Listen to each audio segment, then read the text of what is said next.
The Patrick Lecture Study Guide for August of 2021 is 128. Fences man puts up through limited, illusory alternatives.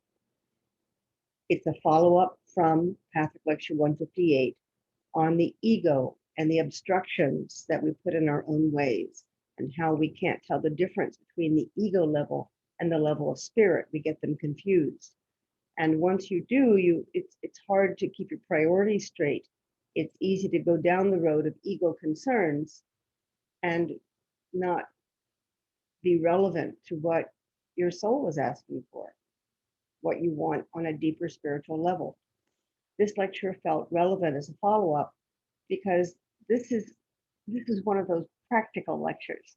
It talks about how we do it. And I liked the terms that were used in the lectures of putting up little fences. I'm very fond of Desmond Morris, who was a zoologist, is a zoologist, and decided to study human beings as animals. Now, there was a period of time where we were above special, and we are different. We are special in many ways.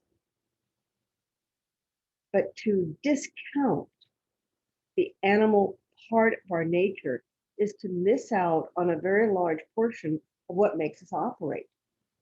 It misses our intuition, it misses our instinct to procreate and to live, to survive, which doesn't listen to laws and rules and may violate some of the principles that we'd like to hold. It's important to know, to understand, to embrace the reality of the form we've chosen to use to manifest on this planet. One of the takeaways I got from that, can't remember whether he said it, he may have, or whether I read it in other sources, which I could give credit to all the people that have contributed to my understanding of things, is this, and that is that some animals cannot be domesticated. I found that to be a fascinating trivia fact. Some animals you cannot domesticate. They are rare, but they're there. One of them is a zebra. Now that sounds odd. There are cartoons, there are stories about having a zebra as a pet, children raising one and riding it and so forth. But these are stories because zebras don't like that. There's something about the inherent nature of that particular animal where it does not listen to another species.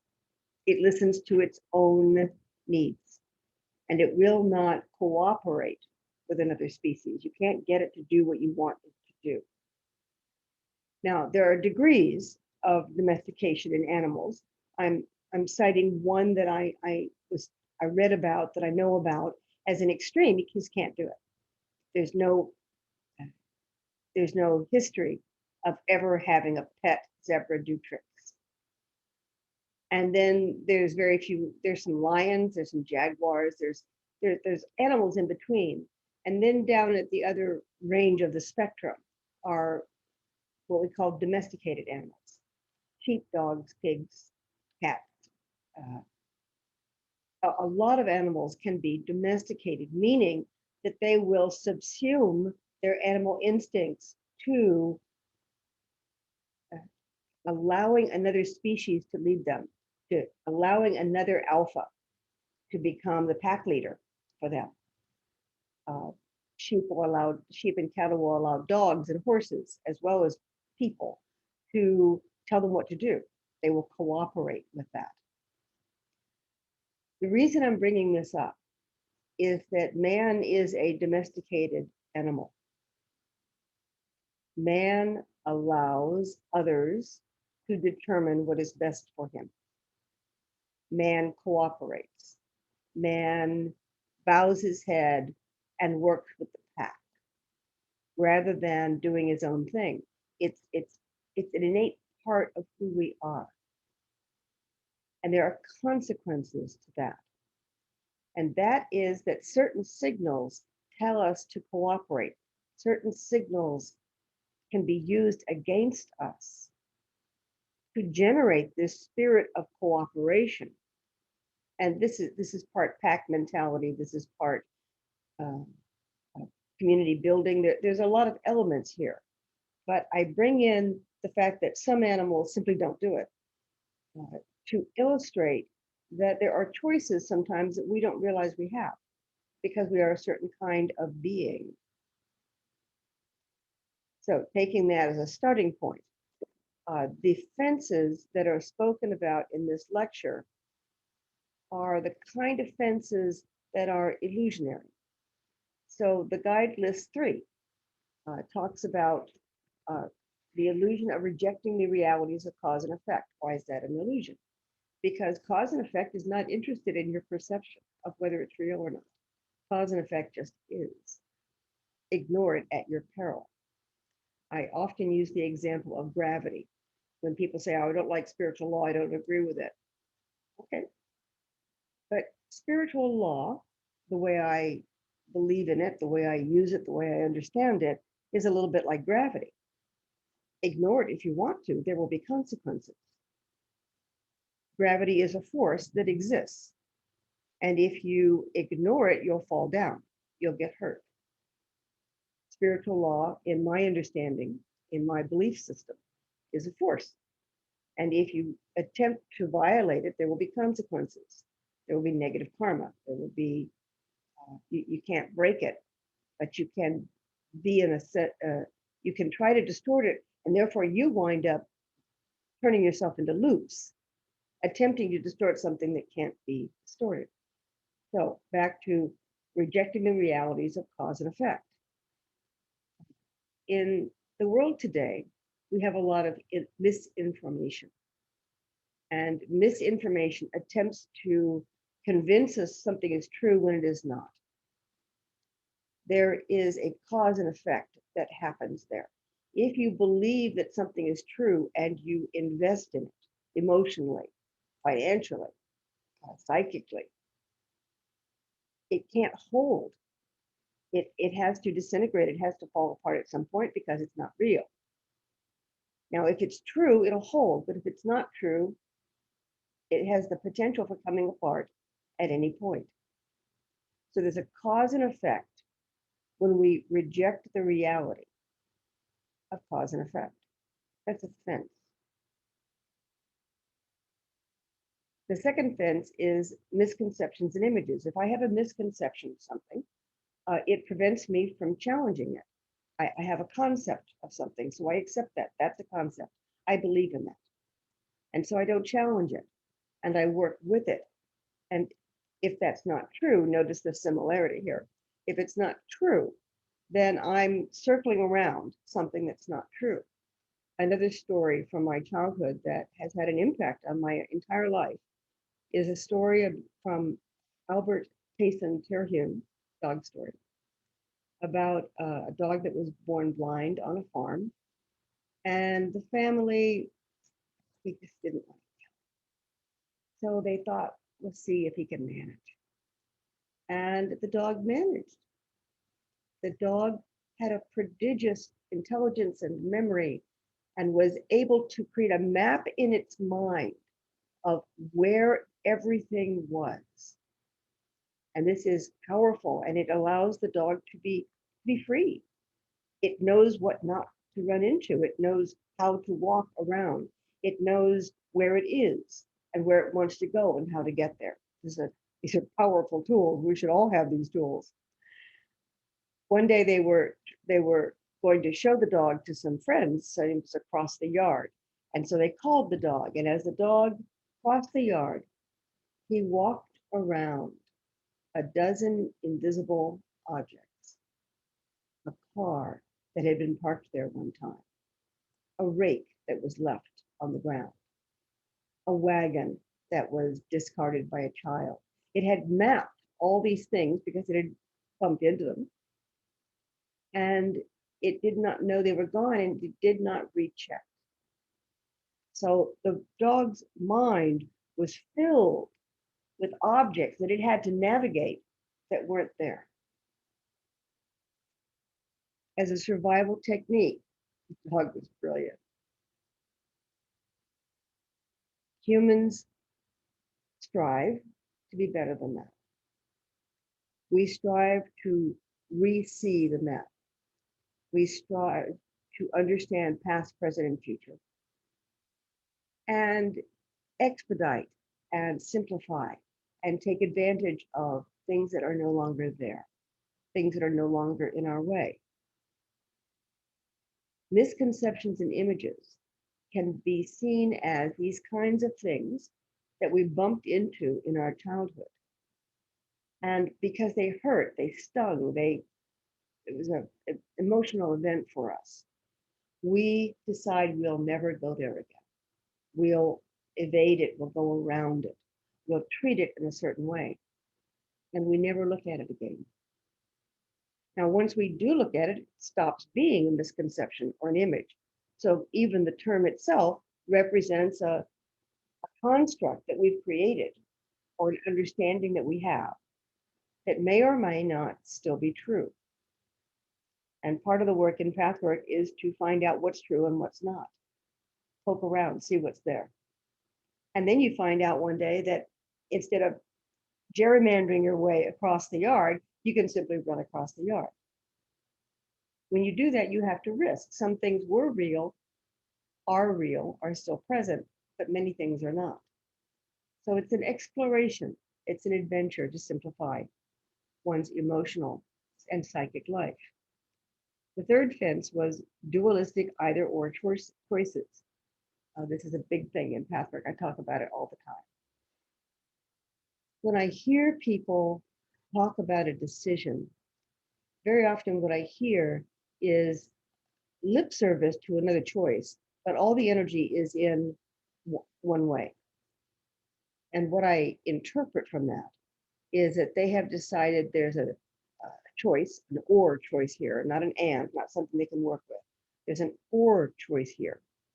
And in that or choice, one choice is bad and the other is good. Meaning one's against my self-interest and the other is supporting my self-interest.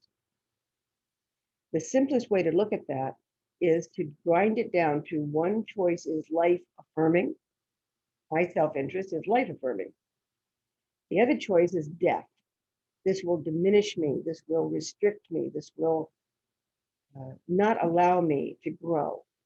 If you simplify it down to death, then you've got a life-death choice. That's always going to be or, because people don't choose death. It's also going to eliminate that choice without even thinking about it. You don't examine the choice of death. You examine the choice of life. You try to refine better and better forms of life, not less and less powerful forms of death. So dualistic either or choices create an invisible grid in our lives that mean we don't examine certain things. We just don't go there. So what I'm trying to demonstrate here, the lecture does it a lot better than I'm doing. What I'm trying to demonstrate is that this lecture is about these little tiny devices that we have created to simplify our life, to make life easier. Don't go there. That's painful, that's tiresome, that's not productive. Lean over here.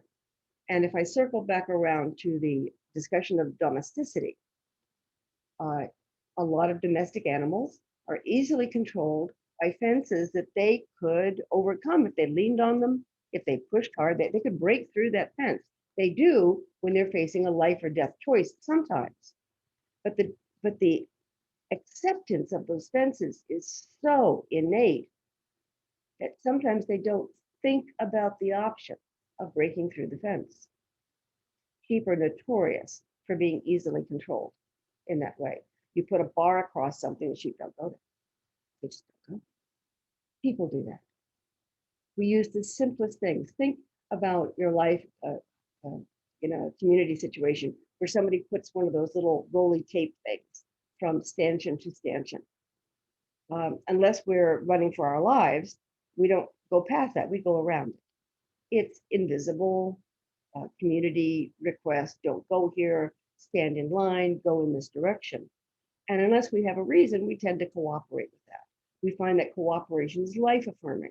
So we've made a choice as a species that a lot of community activity will help us. It is in our self-interest to cooperate.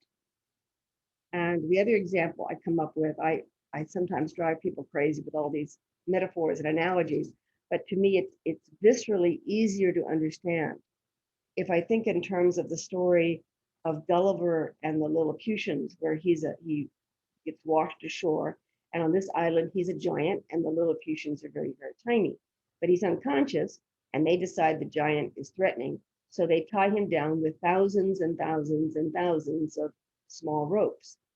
Any one rope he could break free of, any 10 or 15, but thousands and thousands of ropes, he finds that he's trapped. He cannot break through. So the Lilliputians trap the giant with, in effect, a cobweb of restrictions that the giant would find more difficult to overcome. Perhaps they could, but they're not used to fighting in that way. Think in your life of situations where you're bound by restrictions or rules or regulations. We don't rethink all those. It's hard to do that. The restrictions have reasons that are buried deeply in some things. I know that one time I was in Berlin as a child. We lived in Europe, and I was in Berlin, and I was walking in a street, and I stopped at a crosswalk with a crowd of people, and the light changed in a way. I don't remember the details, but as an American, I'm used to analyzing the lights and deciding when it's safe to go, rather than only going when the lights tell me to go. So when the lights began to change, I looked at the traffic and there wasn't any, so I stepped off the curb. The other 50 people behind me did not. I had this horrible feeling of being the only one, and I was afraid I'd done something wrong. I didn't know what I'd done, but I wasn't willing to be the only one because I didn't know what trouble I might be getting into. So I stepped back on the curb. Then when the light fully changed and the green walking signal for the pedestrians came on, 50 people took off one way and the other, and people walked.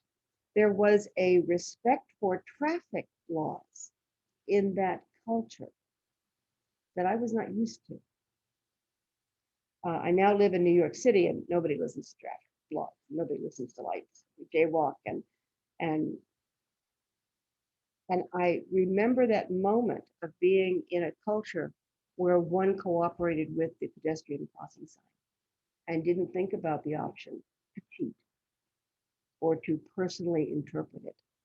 And for me, it's a really good example of fences that may be important and may go overboard.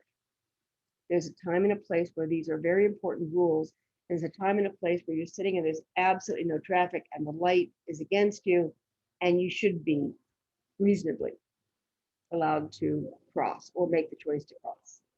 So one metaphor for fences man puts up through limited, illusory alternatives, Catholic Lecture 128, and thank you for listening.